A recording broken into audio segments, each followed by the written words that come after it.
দর্শক, তমলুকে কে জিতবে কি বলছে আমার বাংলার সমীক্ষা। আপাতত তমলুকে 3জন হেভিওয়েট প্রার্থী রয়েছে।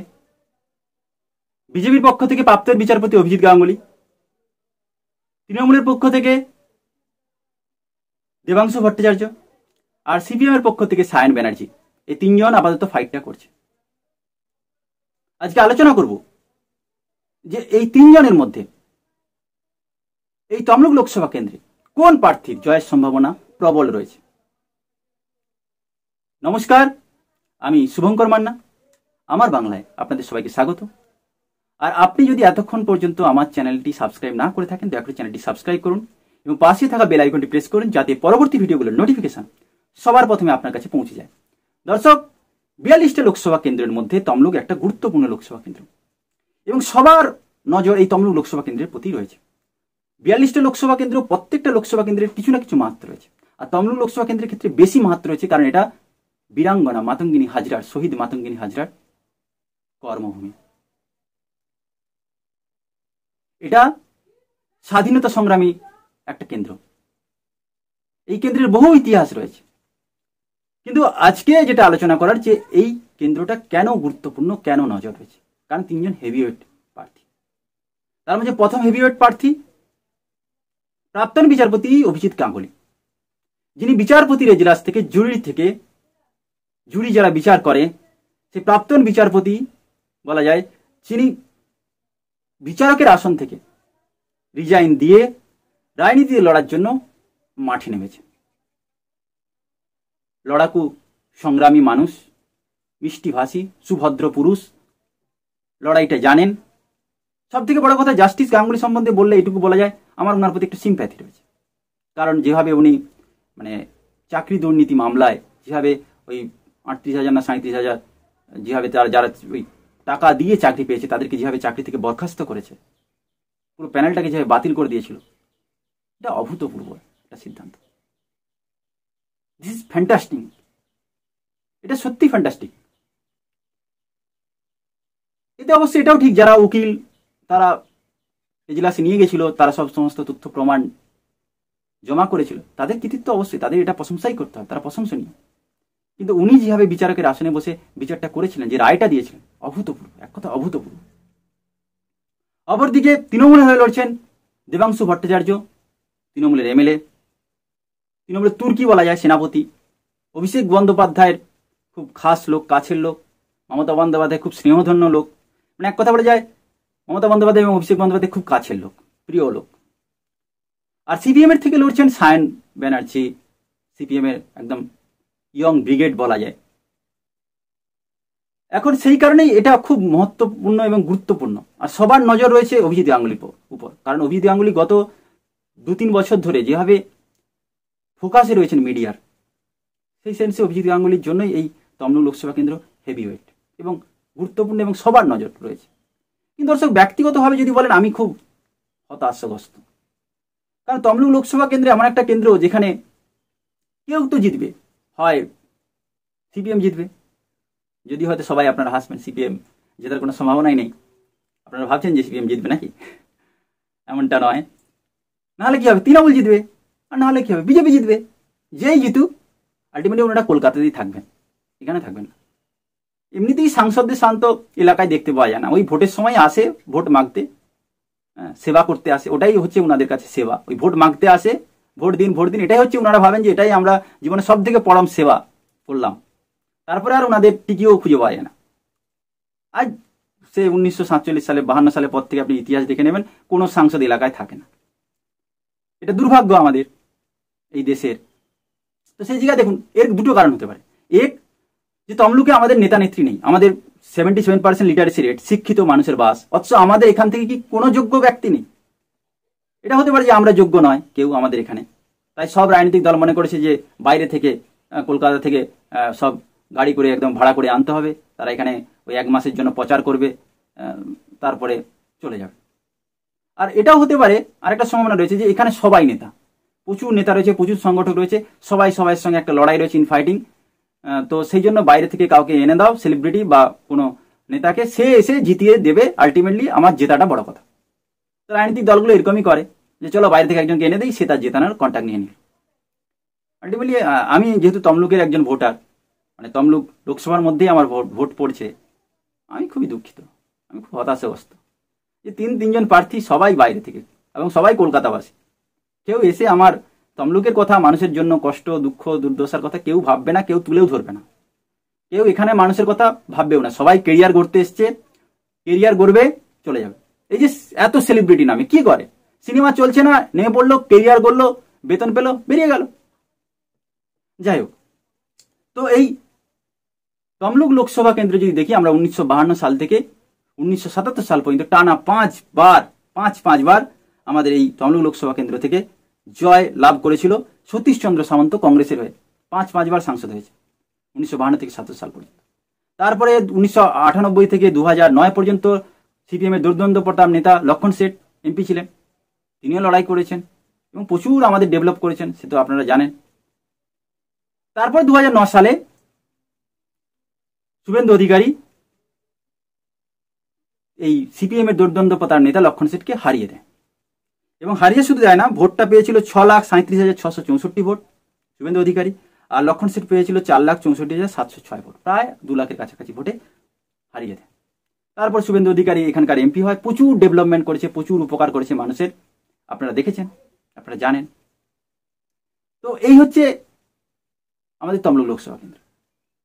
মোটামুটি সব নেতারা কেরিয়ার হচ্ছে, নেতাদের কেরিয়ার হয়ে যায়, কিন্তু তমলুক লোকসভা কেন্দ্রেই থাকে। তমলুকের জনগণের পরিস্থিতিতে রয়েছে। এখানকার মানুষের কষ্ট দুর্দশা অভাব অভিযোগ শোনার মতো কেউ নেই,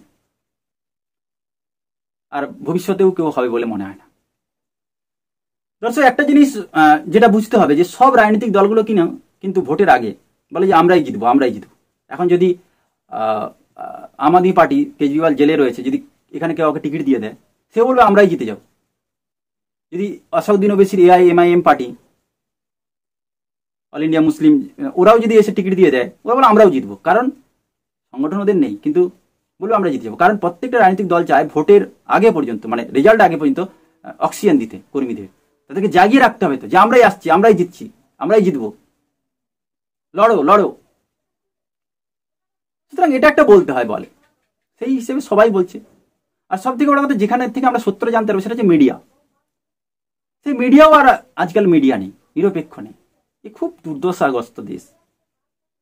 দেখুন, এক শ্রেণীর মিডিয়া রয়েছে যে শুধু তৃণমূলের হয়ে বলবে, তৃণমূলের ভালোটা বলবে, বিজেপির খারাপটা বলবে, আর তৃণমূলকে দেখাবে যে সব জায়গায় তৃণমূল জিতছে 42-42।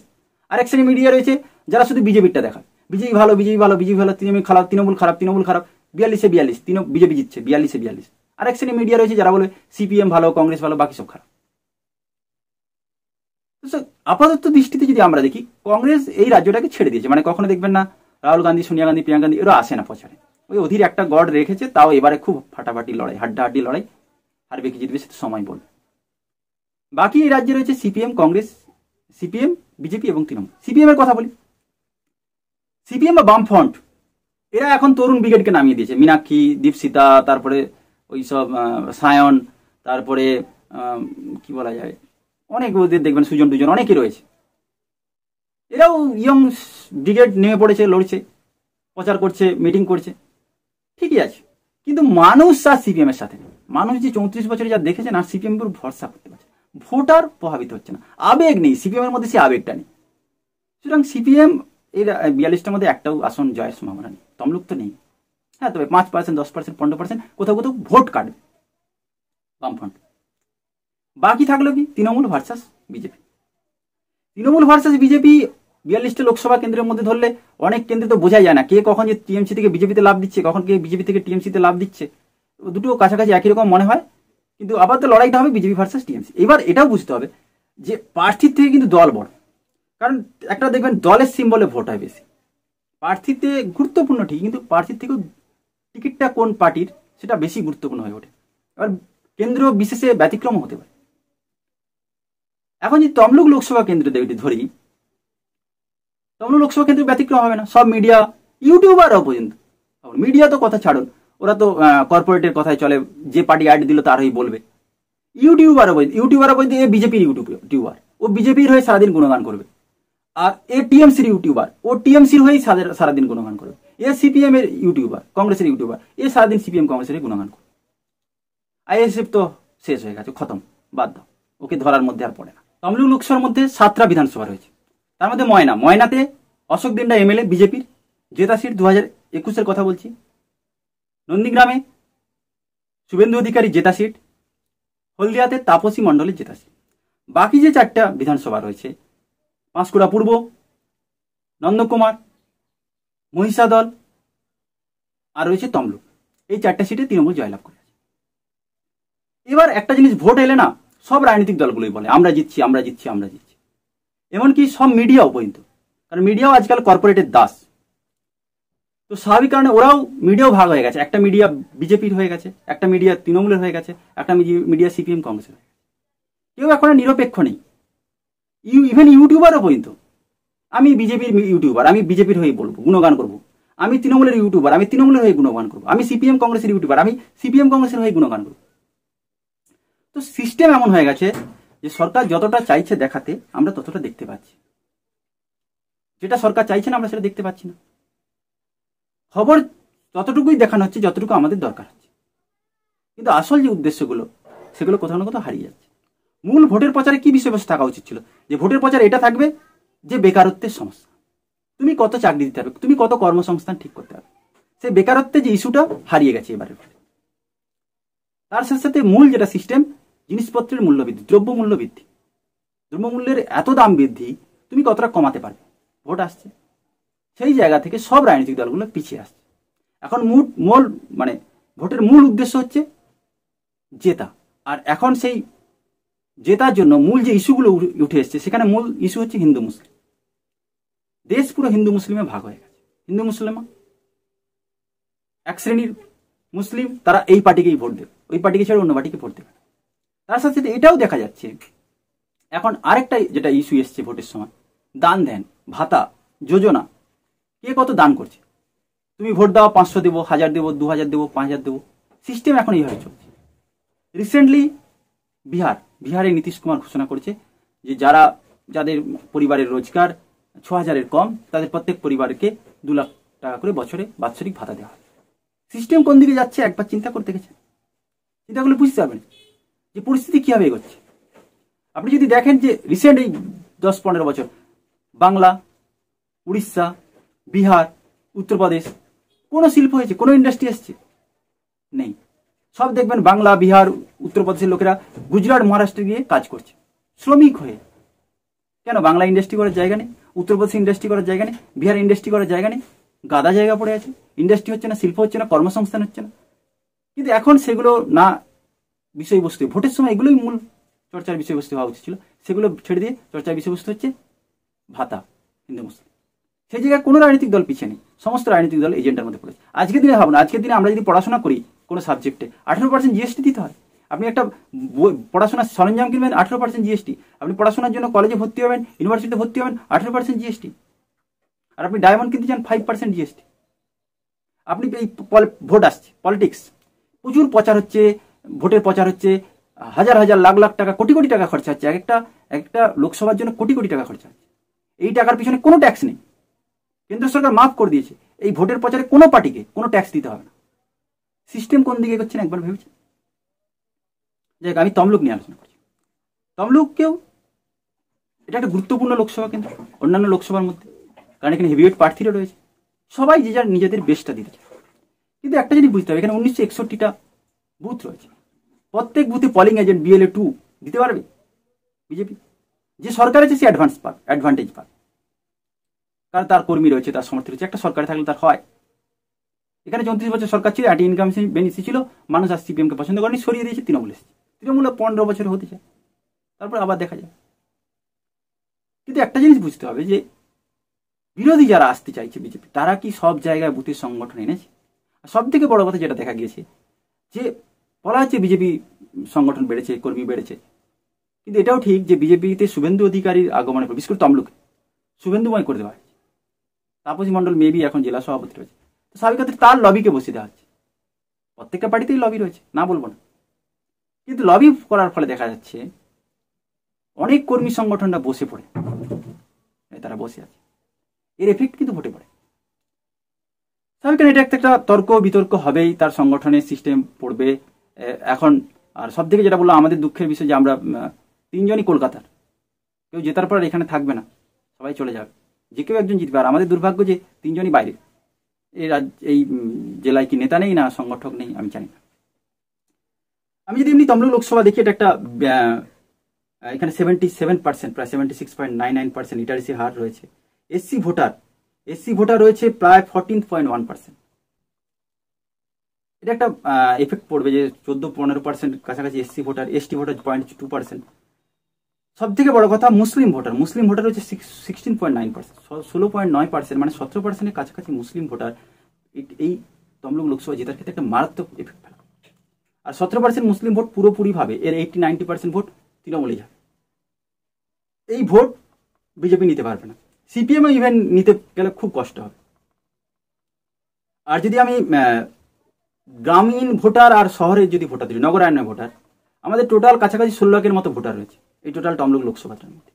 এই 16 লাখ ভোটারের মধ্যে 14 লাখের কাছাকাছি ভোটার গ্রামীণ, রুরাল। আর আরবান নগরায়ন ভোটার প্রায় 3 লাখের কাছাকাছি, 2,80,000। 3 লাখের কাছাকাছি ভোটার রয়েছে শহর ভিত্তিক, আর গ্রামীণ ভোটার রয়েছে 14 লাখ। তাহলে টোটাল 17 লাখ ভোটার। এবার 1891 খানা আমাদের টোটাল পলিং বুথ রয়েছে, 1891 খানা টোটাল পলিং বুথ। এখন সব পলিং বুথে পলিং এজেন্ট দিতে পারবে কিনা সমস্ত পার্টিকে সেটা ভাবতে হবে। আমি একবার দেখছিলাম যে আমাদের টোটাল যে বিধানসভাগুলো রয়েছে, তমলুক, পাঁশকুড়া পূর্ব, ময়না, নন্দকুমার, মহিষাদল, হলদিয়া আর নন্দীগ্রাম, এর মধ্যে বললাম যেটা যদি আমরা এখানে মুসলিম দেখি প্রায় 17%, আর বাকি এসসি তো 14.1%। আরেকটা জিনিস দেখলাম যে এখানে 2009 সাল থেকে 2019 সাল পর্যন্ত শুভেন্দু অধিকারী এরাই এমপি ছিল। লাস্ট 2019-এ দিব্যেন্দু অধিকারী, 2009-এ শুভেন্দু অধিকারী, 2014-তেও শুভেন্দু অধিকারী, 2019-এ দিব্যেন্দু অধিকারী, শুভেন্দু অধিকারী ভাই। অর্থাৎ এরা এই যে 3 টার্ম এখানে এআইটিসি তৃণমূলই কিন্তু এখানে এমপি ছিল। ব্যক্তি অধিকারী ঠিক আছে, কিন্তু পার্টিটা এআইটিসি তৃণমূল। এখন ব্যক্তি থেকে যখন পার্টি চেঞ্জ হবে, কতটা ভোট চেঞ্জ হবে, ভোটার চেঞ্জ হবে, সেটা কিন্তু ক্যালকুলেশন করা। 2021-এর কথা বলছি, তমলুকে যদি আমরা দেখি, সৌমেন মহাপাত্র তমলুকে জিতেছিল। পাঁশকুড়া পূর্বে বিপ্লব রায় চৌধুরী জিতেছিল।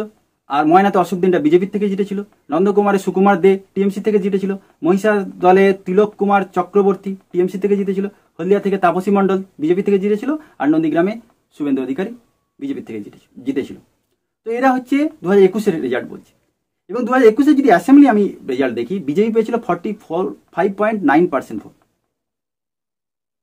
আর টিএমসি পেয়েছিল 46% ভোট, মানে 0.1% ভোট।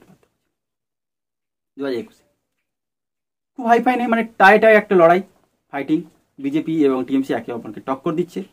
আর সেই জায়গায় 2019-এ যদি দেখা যায়, 2019-এ কিন্তু 50.5%, মানে 50%-এর উপরে ভোট পেয়েছিল তৃণমূল, আর 37.37% ভোট পেয়েছিল বিজেপি। 2019-এ একটা মোদি ঝড়, মোদি ম্যাজিক ছিল। 2021-এ কিন্তু পরিবর্তনের হাওয়া ছিল, এবং শুভেন্দু অধিকারী তখন অলরেডি বিজেপিতে চলে এসেছে। সেই সময় কিন্তু লড়াইটা হয়েছে ইকুয়াল, সেয়ানে লড়াই হয়েছে। সব থেকে বড় কথা যে এখানে একটা রেশিও দেখাচ্ছে, মুসলিম 16.9%, 17%, এখানে দাস 8%, মন্ডল 5.6%। এইসব পার্সেন্টেজগুলো যে দাস, মন্ডল, জানা, সামন্ত, বেরা, আমি জানি না মুসলিমদের তো এরকম সাবকাস্ট রয়েছে, তাদের পার্সেন্টেজ করা হচ্ছে না। কিন্তু এইসব পার্সেন্টেজ কেন করা হচ্ছে? আমাদের হিন্দুদের এত কাস্ট রেখেছে, হয়তো ভোট ভাগাভাগির জন্যই করে রয়েছে, জানি না। 2021 সালে যদি দেখা যায়, সৌমেন মহাপাত্র এআইডিসি থেকে তমলুকে যেতে, 2016-তে অশোক দিন্ডা জিতেছিল সিপিআই থেকে, 2011 থেকে সৌমেন কুমার মহাপাত্র। 2021-এর যে অ্যাসেম্বলি, সেখানে আমরা যদি দেখি তমলুকের ক্ষেত্রে 45.86% ভোট পেয়েছিল তৃণমূল, আর 45.53% ভোট পেয়েছিল বিজেপি। 2021 সালেও কিন্তু তমলুকের এই বিধানসভার ক্ষেত্রে তৃণমূল এগিয়েছিল। আর 21 থেকে 24 এমন বিশেষ কিছু ঘটনা ঘটে যায়নি। সেই নরেন্দ্র মোদী মুখ রয়েছে, যেমন নয় নরেন্দ্র মোদী জায়গায় অমিত শাহ বা যোগী আদিত্যনাথ প্রধানমন্ত্রী হয়েছে, এমন কোনো হয়নি। আর এই রাজ্যেও দেখুন মমতা বন্দ্যোপাধ্যায় মুখ রয়েছে, মমতা বন্দ্যোপাধ্যায় জায়গায় অভিষেক বন্দ্যোপাধ্যায় এখনো মুখ্যমন্ত্রী হয়নি, বা অন্য কেউ এসে যায়নি। সিস্টেম একই আছে, সারাউন্ডিংস কতটা পরিবর্তন হচ্ছে সেটা দেখতে হবে। 2019 সালে যদি দেখা যায়, তমলুকের ক্ষেত্রে 43.2% ভোট পেয়েছিল তৃণমূল, আর 40% ভোট পেয়েছিল বিজেপি। তমলুক লোকসভা ক্ষেত্রে এগিয়েই রয়েছে তৃণমূল। অপরদিকে যদি দেখা যায় পাঁশকুড়া পূর্বের ক্ষেত্রে যদি আমরা দেখি যে এখানে বিপ্লব রায় চৌধুরী বর্তমানে এমএলএ রয়েছে, তার আগে 2016 সালে ছিল ইব্রাহিম আলী সিপিএম এর হয়ে, তার আগে 2011 সালে ছিল বিপ্লব রায় চৌধুরী টিএমসি হয়। এখানেও দেখা যায় 2021 সালে ভোট পড়েছিল 45.98, প্রায় 46% ভোট টিএমসি আর 41.11 বিজেপি। অলরেডি টিএমসি এগিয়ে রয়েছে। 2019 সালে যদি আমি পার্লামেন্টারি ইলেকশন দেখি, সেখানে 44.3% ভোট পেয়েছিল টিএমসি আর বিজেপি ভোট পেয়েছিল 40.2%। অর্থাৎ পাঁশকুড়া পূর্বর ক্ষেত্রেও টিএমসি এগিয়ে আছে, এবং পাঁশকুড়া পূর্বের ক্ষেত্রে মাইনরিটি রয়েছে, মুসলিম ভোট রয়েছে, সেটা পুরোপুরি টিএমসিতে যাবে। আর বিজেপি এমন কোনো জাদু মন্ত্র আনেনি যে সব হিন্দু ভোটকে এক করে দেবে। ময়নার ক্ষেত্রে যদি দেখা যায় 2021 সালে অশোক দিনটা জিতে 48.17%, 47.61% পায় টিএমসি, অর্থাৎ 1260 ভোটে বিজেপি জিতেছিল, এবং সেক্ষেত্রেও অনেক লড়াই করে জিতেছিল। কিন্তু 2019 সালে 42% ভোট পায় বিজেপি আর 48% ভোট পায় টিএমসি, অর্থাৎ লোকসভা ভোটে কিন্তু বিজেপি এগিয়েছিল, টিএমসি এগিয়েছিল। 21 সালে যখন বিধানসভা ভোট হয়, অনেক কষ্টে 1260 ভোটে অশোক দিনটা জয়লাভ করে। এবার অশোক দিনটা কতটা সংগঠন বাড়িয়েছে, এখানে অনেক সংগঠন যারা বসে আছে পুরনো কর্মীরা, এটা একটা বিচার করার বিষয়। নন্দকুমারের ক্ষেত্রে যদি দেখা যায়, সুকুমার দে বর্তমানে টিএমসির এমএলএ। 2016 সালে সুকুমার দে ছিল, 2011 সালে সুকুমার দে, পুরোটাই টিএমসি। তো নন্দকুমারের কোনো চান্সই নেই। যদি 2021 সালে দেখা যায় অ্যাসেম্বলি অনুযায়ী 47.6% ভোট পেয়েছিল টিএমসি, 45.23% ভোট পেয়েছিল বিজেপি। আর 2019 সালে যদি দেখা যায় 46.5% ভোট পেয়েছিল, 39.2% ভোট পেয়েছিল মানে বিজেপি। তার মানে বোঝা যাচ্ছে যে নন্দকুমারে আপাতত বিজেপির কোনো সম্ভাবনাই নেই। নন্দকুমার টিএমসি দখলে এবারেও থাকবে। কারণ দেখুন 47% ভোট পেয়েছে তৃণমূল, আর বিজেপি পেয়েছে 45% ভোট, 2% ভোট যা তা নয়। আর সেই জায়গায় 19 সালে তো 46-39। আবার সুকুমার দে পরপর 3বার এমএলএ রয়েছে, সুকুমার দে টিএমসিতেই রয়েছে। তাহলে কি করে ওখানে বিজেপি জিতবে? আর বিজেপির সংগঠনে কে আছে লড়ছে? আর ওখানে আরেকটা জিনিস, যেখানে 17.2% মুসলিম রয়েছে। এরপর আসছি যদি মহিষাদলের ক্ষেত্রে তিলক কুমার চক্রবর্তী টিএমসির। 2016 সালে এমএলএ ছিল সুদর্শন ঘোষ দস্তিদার টিএমসি। 2011 সালে সুদর্শন ঘোষ টিএমসি চলে আসছে। এবং এখানে 2021 সালে যদি আমি ভোট কাউন্ট করি, 46.5% টিএমসি, 45.41 বিজেপি। আর 2019 সালে যদি দেখি 47.4% আর 39.1% বিজেপি। ওই কাছাকাছি সেই একই সিস্টেমে রয়েছে মহিষাদল আর নন্দকুমার, পরিস্থিতি একই। টিএমসি অনেক এগিয়ে মহিষাদল এবং নন্দকুমার। আবার এখানে মুসলিম রয়েছে 19.2%। হলদিয়াতে সম্ভাবনা আছে বিজেপির আবার জয়লাভ, কারণ 2021 সালে 47.16 আর 40.36 টিএমসি ভোট পায়, বিজেপি অনেকটা এগিয়েছিল। আর 19 সালে তাপসী মণ্ডল তখন টিএমসিতেই ছিল, 30% কাছাকাছি ভোট পায় বিজেপি, তার 60% কাছে ভোট পায় টিএমসি। সুতরাং 21 সালে কিছুটা পরিবর্তন হয়েছিল এবং তার ফলে তাপসী মণ্ডল জিতেছিল 10-15 হাজার কাছাকাছি ভোটে। সুতরাং হলদিয়াতে এবারেও হয়তো সম্ভাবনা আছে বিজেপি জেতার, যদি তাপসী মণ্ডল সেই সংগঠনটাকে, সেই সিস্টেমটাকে, সেই ভোটটাকে ধরে রাখতে পারে। হাতছাড়াও হতে পারে। এরপর আসছি নন্দীগ্রামের শুভেন্দু অধিকারী। এটা এই বিষয়ে কোনো বলা নেই যে 48.5% ভোট পায় বিজেপি আর 47.64% ভোট পায় টিএমসি। 19 সালে তো আকাশ পাতাল 63% ভোট পায় টিএমসি, 30% কাছাকাছি ভোট পায় বিজেপি। কিন্তু যদি আমি 21টাকে ধরে নিই, তাহলে আমি বলবো যে বিজেপি 1% কাছাকাছি ভোটে এগিয়ে আছে। সুতরাং স্বাভাবিক কারণে 48 আর 47 ধরুন। সুতরাং এই জায়গাটা যদি শুভেন্দু অধিকারী সেই জায়গা ধরে রাখতে পারে, যদি এখানে 23% কাছাকাছি মুসলিম ভোট আছে, সেটা নন্দীগ্রামে সেই সময় বিধানসভা ভোট ছিল, এবার কিন্তু লোকসভা ভোট, সেই আবেগ অতটা আর নেই। এখন দেখার কতটা শুভেন্দু অধিকারী নিজের ঘরটা আদৌ ধরে রাখতে পারবে। তো স্বাভাবিক কারণে এইসব পার্সেন্টেজগুলো দেখার পর বা ডেটা দেখার পর মানুষের মনে এটাই প্রশ্ন আসবে যে তাহলে কি কিছু পুনরাবৃত্তি হতে পারে। দেখুন, পুনরাবৃত্তি হওয়ার জন্য সেরকম লিডার দরকার, সেই সংগঠন মজবুত দরকার, যে প্রত্যেকটা কর্মী বাড়িতে বাড়িতে গিয়ে, দেখুন লোকসভা ভোট তো, এখানে তো ক্যান্ডিডেট প্রত্যেকটা লোকের বাড়িতে বাড়িতে যেতে হবে না। এক একটা জায়গায় এরিয়া ধরুন মঞ্চ করে মিটিং করা, মিছিল করা, সেখানে হাজার হাজার লোককে জড়ো করা, সেই সিস্টেমকে আদৌ হচ্ছে? দেখবেন সাধারণত কি ভোটের সময় ওই তৃণমূলের বা বিজেপি যারা ক্যান্ডিডেট হয় তাদের পিছনে দেখবেন কিছু কিছু নেতা ঘুরঘুর করে, কারণ এই সময় ভোটের টাকা আসছে। নাহলে প্রত্যেকটা লোকসভার পিছনে 1 কোটি টাকার উপরে খরচা হবে। এই টাকাটা আসছে মানে প্রত্যেকটা বুথেই ধরুন, এখানে বলে 891টা বুথ, প্রত্যেকটা বুথেই ধরুন আপনার 5,000 থেকে 10,000, কোনো বুথে 20,000, কোনো বুথে 50,000ও বুথ ওয়াই খরচা হবে। এই টাকাগুলো আসছে এবং যারা নেতৃত্ব দিচ্ছে, যারা সংগঠনে দিচ্ছে, তারা খরচ করার নাম করে নিচ্ছে। এখন কতটা খরচা করছে, কতটা না খরচা করছে তা তো জানি না, সব পার্টিতেই।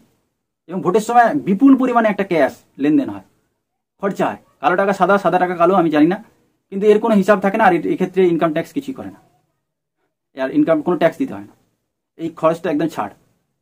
সুতরাং যারা সংগঠনে রয়েছে তারা তো সবাই এখন বড় বড় নেতাদের ঘুর ঘুর ঘুর ঘুর করবে, কারণ এই সময় টাকা আসছে, টাকাটা নিতে হবে। টাকাটা যেই এসে যাবে, যেই পকেটে এসে যাবে, ব্যাস এবার সবাই চুপ হয়ে যাবে, সাইলেন্ট, আর কেউ ভোটের প্রচারে যাবে। এবার কোন বুথে পোলিং এজেন্ট বসলো কি বসলো না, কে জিতলো কি হারলো, কি যায় আসে। সব পার্টি, বিশেষ করে টিএমসি, বিজেপি বা সিপিএম। টিএমসি বিজেপি তো ঢালাও টাকা খরচা করবে এই লোকসভা ভোটে, প্রচুর টাকা খরচা। মানে 543টা সিট, যদি একটা সিটে 1 কোটি টাকা খরচা হয়, 543 কোটি টাকা। কিন্তু দেখা যাচ্ছে এই ভোটে আনঅফিসিয়ালি হাজার হাজার কোটি টাকা খরচা হয়, কয়েক হাজার কোটি টাকা খরচা হয়। তার মানে ভাবুন প্রত্যেকটা লোকসভা কেন্দ্রে কত কোটি টাকা খরচা হচ্ছে। সুতরাং এটা একটা টাকার লেনদেন থাকে। এবার সেই জায়গায় প্রচার, তার সাথে সাথে খাওয়ানো, মদ, এসব থাকে। তো এখন সেই জায়গায় ভোটের দিন পর্যন্ত মানুষকে নিয়ে যাওয়া, ভোটাধিকার প্রয়োগ করা, কারণ আমাদের দেশে সেই সিস্টেম নেই। আমেরিকা বা জাপানে ঘরে বসে বসে মানুষ ভোট দেয়, কম্পিউটার খুললো, আধার নাম্বারের মতো দিল, এতে লিঙ্ক ক্লিক করলো, তার আঙুলে ছাপ দিল, ভোট হয়ে গেল। আমাদের দেশে সিস্টেম, আমাদের দেশে আর্মি সেনাকে দিয়ে বসিয়ে ভোট করাতে হয়, মারামারি খুন খারাপি কমন ব্যাপার। তো স্বাভাবিক কারণে দেখা যাক কে কতটা গায়ের জোরে দেখিয়ে হোক, শক্তির দ্বারে হোক, বা সাংবিধানিকভাবে হোক, কার দখলে থাকতে পারে। আমরা লোক সময় অপেক্ষা, হয়তো আমাদের আর 1 মাস 2 মাস ওয়েট করতে হবে, তারপরে আমরা বুঝতে পারবো কে জিততে পারে। তবে হ্যাঁ, যেই জিতুক তমলোকে ইকুয়াল লড়াই হবে, কেউ হাড্ডাহাড্ডি লড়াই খুব বেশি ভোটে জিততে হবে না। আর যদি বিজেপি জিতে, খুব সামান্য ভোটে জিতে। আর তৃণমূল যদি জিতে, তৃণমূলে একটা প্লাস পয়েন্ট, যেহেতু তারা সরকার আছে, তারা হয়তো বেশি ভোটে জিতে, 2 লাখের উপরে ভোট পেয়ে যেতে পারে। ইকুয়াল লড়াই হবে, তারা জিতলে। কিন্তু বিজেপির পক্ষে সম্ভব না যে 2 লাখ 3 লাখ ভোটে জিতলে খুব সামান্য মার্জিন। আর যেভাবে ভোট পার্সেন্টেজ দেখা যাচ্ছে যে ময়না, হলদিয়া, এই নন্দীগ্রাম, এই 3টে সিটে জিতা সিট, সেটা ধরে রাখতে পারবে না, বিজেপির কাছে সন্দেহ রয়েছে। আর তৃণমূলের কাছে তো অবশ্যই বাকি 4টে সিট, সেগুলো কোনোভাবেই বিজেপি নিতে পারবে না। যা পার্সেন্টেজ দেখলাম, মাইনরিটি ভোট রয়েছে, তার সাথে সাথে মহিলা ভোট রয়েছে। ওই একটা ক্যাম্পেইন করলাম, রেখা পাত্রকে ফোন করে দিল প্রধানমন্ত্রী, বা ওই একে ফোন করে দিল, তাতে কিছু লাভ হয় না। তাতে সব মহিলারা একদম গাদা গাদা লাইন দিয়ে গিয়ে ভোট দিয়ে দিবে বিজেপিকে, এমনটা নয়। বিজেপি এখনো সাংগঠনিক অনেক দুর্বল রয়েছে। তারপর দেখতে হবে যে প্রত্যেকটা বুথে প্রত্যেকটা কর্মী অ্যাক্টিভ কিনা, মানুষের কাছে কি আশ্বাস দিচ্ছে, সেই জায়গায় নিয়ে যেতে পারছে। সুতরাং লড়াই হবে। আর লড়াইয়ে তমলুক লোকসভা কেন্দ্রে আপাতত আমার যা সমীক্ষা মনে হচ্ছে, তৃণমূল অনেক এগিয়ে। দেখা যাক, সময় বলবে।